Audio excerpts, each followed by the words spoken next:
Welcome to 111 Ways to Heal. Today's episode is very short and it is inspired by the full moon today. While I'm recording it while it's full moon. And also, I'm sensing a little bit of a shift in how I want to be showing up in this. And since I have not been really promoting my podcast in the last couple of weeks, I really feel like this is going to be a start and beginning of me shifting of what this is and how I'm showing up, and also how I am overall like promoting and talking about this while I'm also balancing so many other things in my life. And while I am learning to balance something new like this podcast and something well known but also new with my like work and life overall, I am gonna to still continue post and show up for myself, because primarily in the first place, I'm showing up for myself by doing this podcast, because this is something I wanted to do. And for anyone who's listening, I really appreciate you to be here and appreciate you listening and resonating with topics I talk about. I really want to hear, and I want to build the loop where we actually can interact. So if any of the topics or things I mention resonate with you, I would love to hear what you have to say, what you think. And I would love to hear more about just people's like inner worlds. This is definitely something I want to build up to and build up courage to like inquire, because I know not everyone is super comfortable sharing that, but I want to build that trust between us so I can learn more about what you think, and also build my capacity to even ask in the first place. Because sometimes when you show up on the camera and you hold your little cute mic, it feels like you need to entertain, but in reality, all I want to do is connect. Today's episode is going to be very short and dedicated to cleansing and clearing things out of your life and the importance of it. I am super connected to full moon.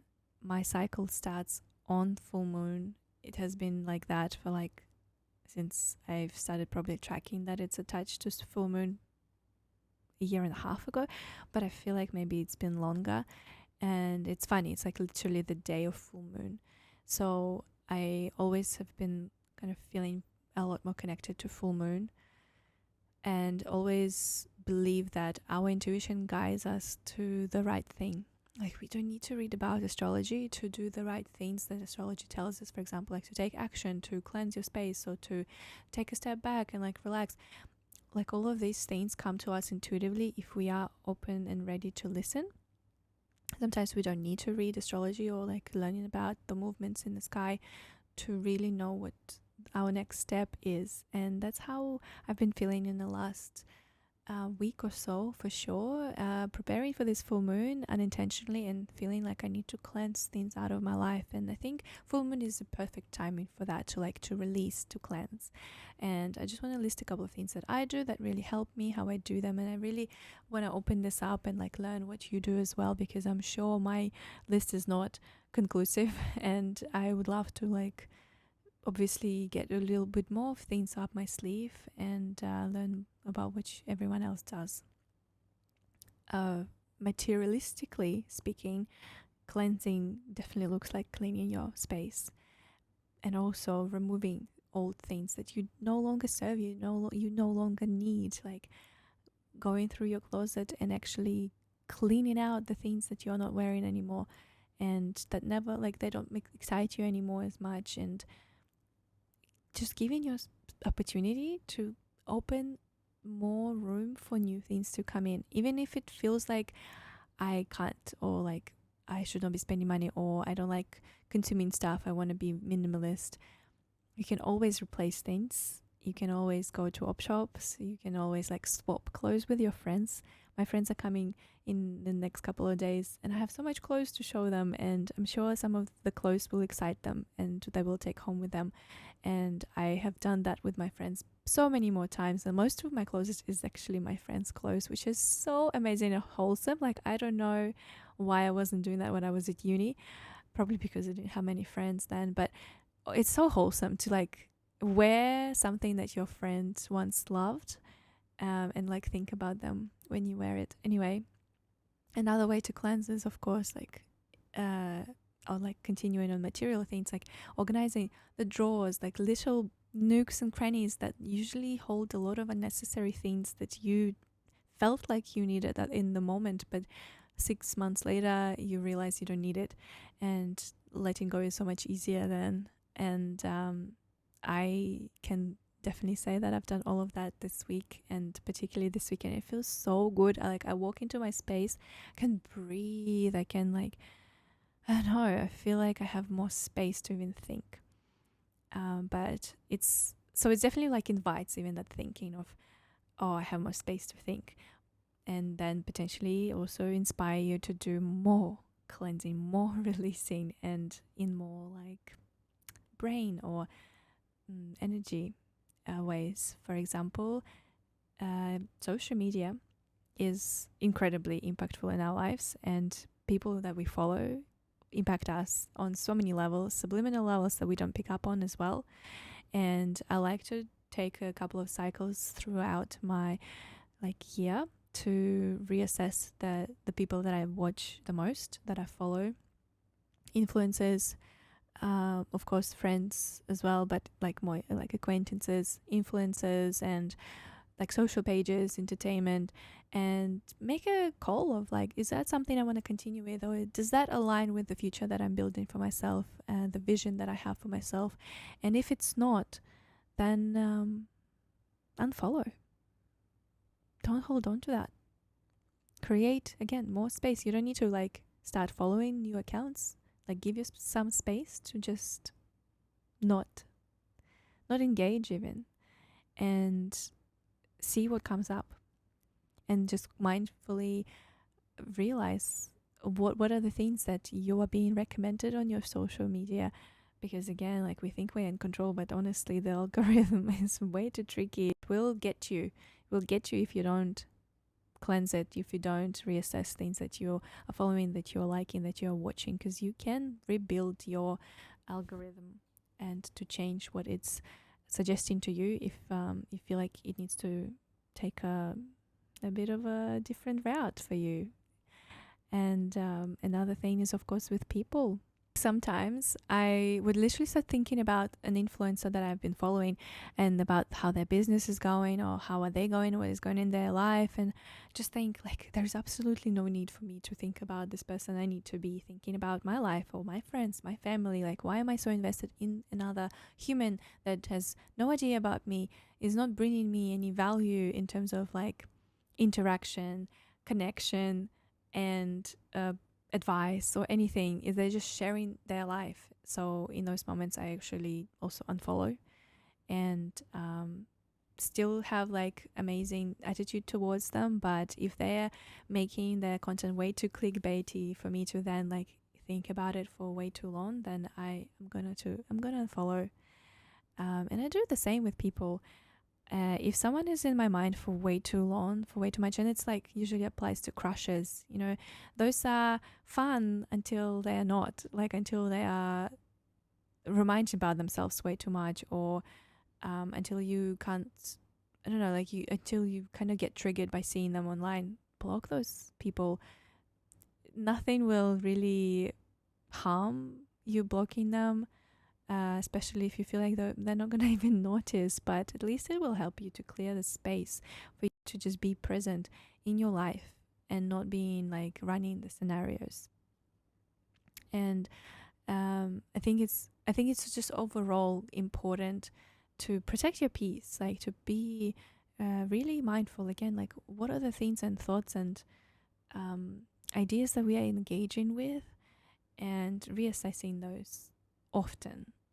Often we fall into the trap of just living on autopilot so much, and unless we reassess what is happening, how the things are going on for you, it's going to be very difficult to like fall out of the habits of daily just autopilot for you.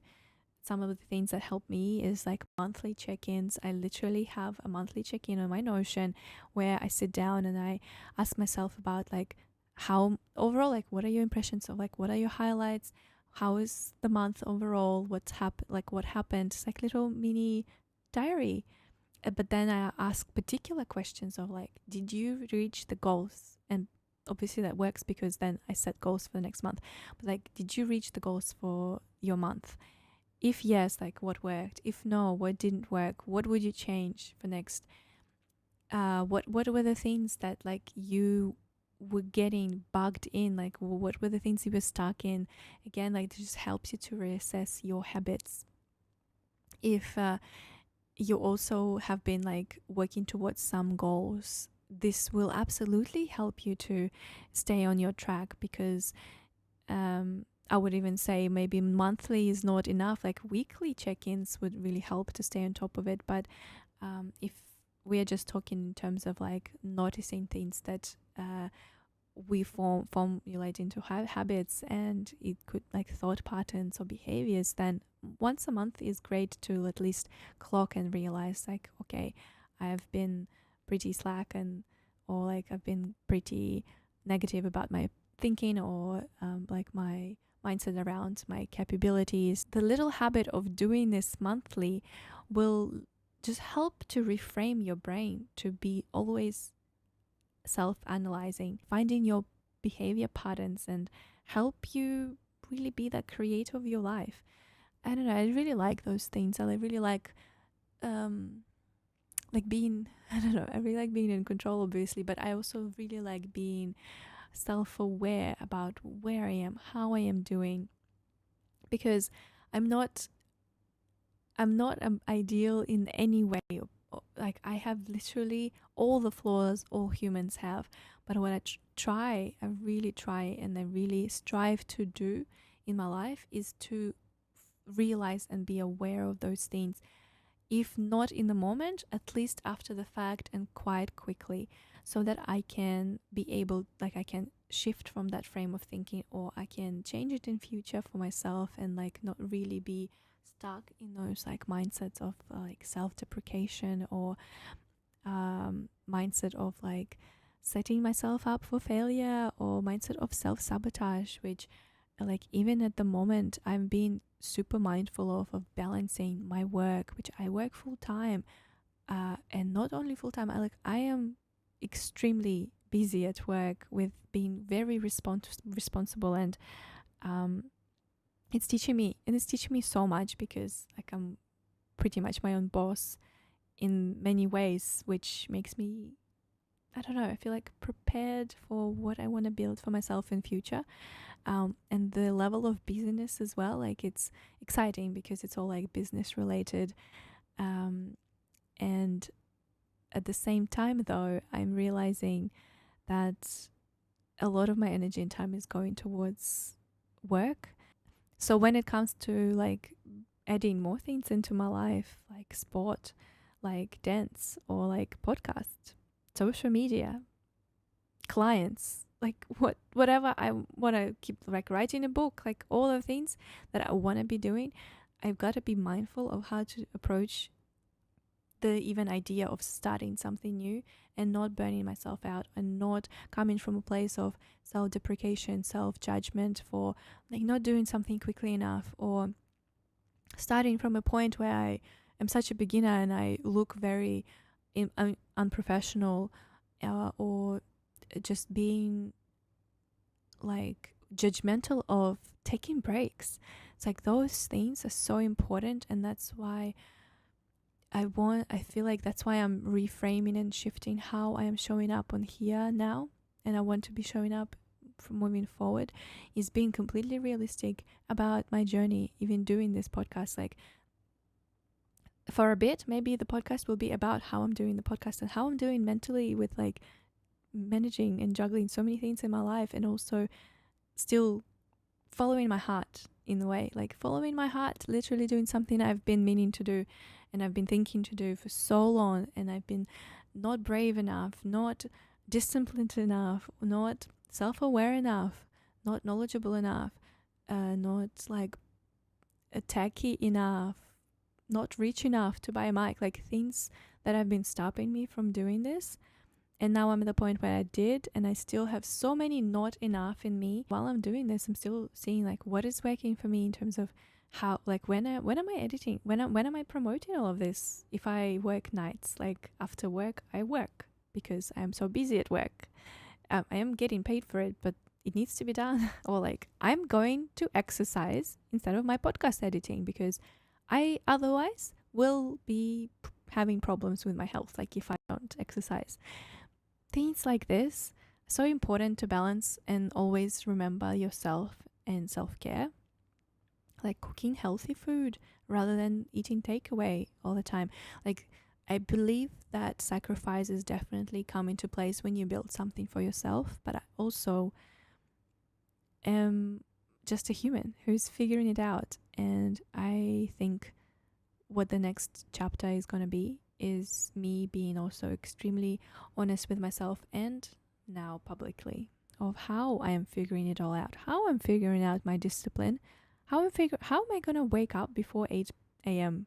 tomorrow, because it's already 10 p.m. and I'm still recording this and probably again gonna edit this, and then I'll need to squeeze in 8 hours and then work for like 8 hours and then also probably more, and cook and like clean and do more, like, and exercise, do all of the routines that I have for my health, eyes, face, hair. I'm just a girl, guys, and we all are just people and we're just humans and we're all figuring it out. And this podcast is about 111 ways to heal, and one of the biggest ways for me in terms of healing was self-care, self-love. And this is probably going to be the next couple of episodes, not in the executive order probably, about that, about how I was arriving to the place to even be able to start a podcast like this and manage it all in my life. Not because I want to put a medal on myself after posting all of this, but I really feel like hearing these things from people when I was on the journey of figuring it out for myself was really reassuring. It just was like a beacon of light. And who knows, maybe my podcast, like maybe one short that I post on one podcast or one short video that I post somewhere will be just that for someone who needs it. There's so much information online. We can literally find so much information online that is there for us. And if you're ready to hear it, it's here for you. You gotta be ready for things to receive. And you probably are if you're listening to this, you know? Anyway, I promised this was going to be a short podcast. I hope you have a wonderful day. And as I mentioned earlier, I really want to hear about your ways of cleansing. Like, what do you do? What helps you to like clear out your space? What is your go-to when you need to release something? What is your go-to? What do you do? Because for me, it's definitely social media. Like, I just completely reassess of what I'm watching, or completely just eliminate it and not watch anything and go off of it for a few weeks. Thank you so much for listening and watching, and I will see you in the next one.